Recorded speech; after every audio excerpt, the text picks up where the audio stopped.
ऐसा बात नहीं खे हमरा से दूरे रह तो तार फायदा बा ज्यादा करीब अइब तो प्यार हो जाई तो दिक्कत तोहरे हो काहे की कहे के मतलब का बा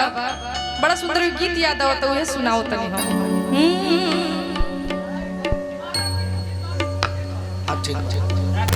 कि कोनो दिनवा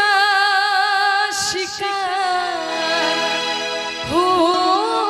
जाइबा ये पता सुंदर गाने बने अरे कि कोनो दिनवा शिकार हो जाइबा कि कोनो दिनवा अरे शिकार हो जाइबा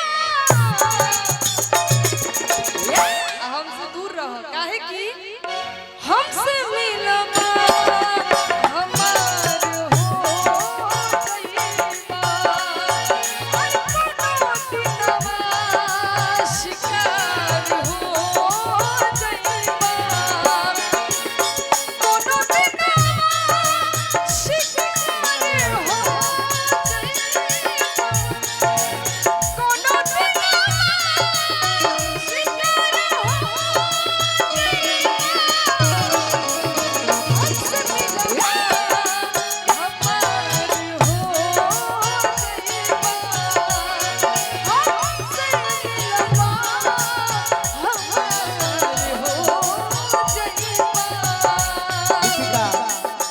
साल पहले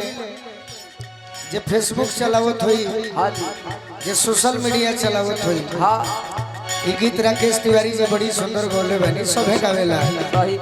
लेकिन हम एक लाइन गौले रहनी स्टेज पर यूट्यूब वाले भाई के देन से यही लय पर शायद कोनो जिला ना हुई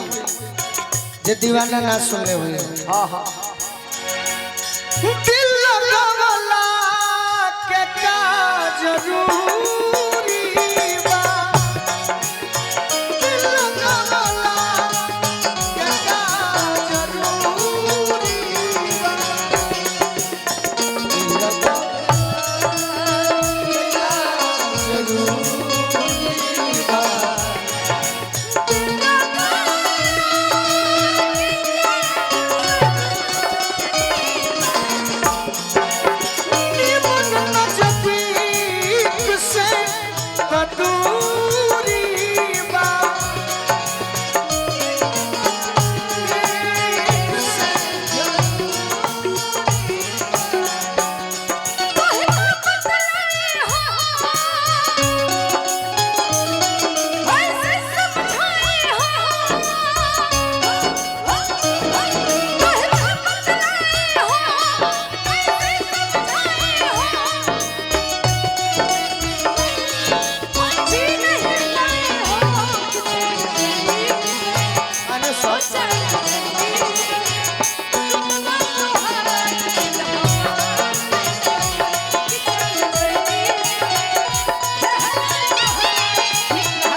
तारा के हम धन्यवाद चुप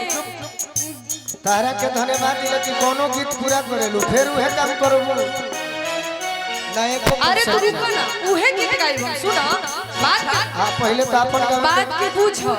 बता सके चूस ना बुझे तो पूछो हां तो सुना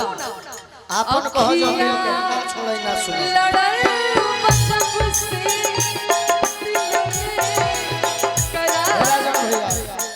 कैसे कहीं तारा से प्यार नहीं खे अरे अपन कहना पगली तोरा तना गीत बा सुनो सुनो रुक के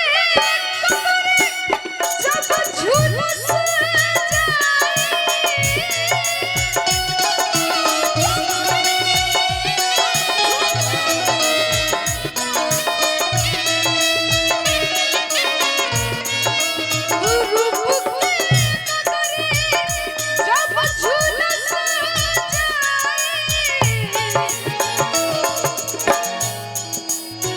चांद नदिया